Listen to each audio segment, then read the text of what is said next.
काही पोरं तेरवी करतील असंही शाश्वती देता येत नाही.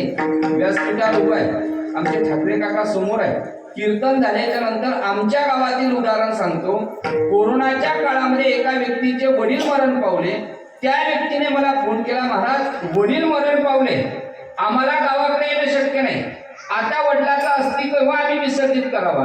म्हटलं आपल्याकडे नियम आहे, दुसऱ्या किंवा तिसऱ्या दिवशी अस्थि विसर्जित कराव्या. 10व्या दिवशी दशपिंड विधी समर्पित करावा. 13व्या दिवशी त्या ठिकाणी पितर समर्पित करून 13वा दिवस साजरा करावा. त्या गावातील आदर्श व्यक्तिमत्व गेल्याच्या नंतर त्या गावकऱ्यांनी त्यांच्याकरता एवढा मोठा उत्सव करावं, ही ती व्यक्ती गेल्याच्या नंतर त्यांच्या कर्तृत्वाची पावती.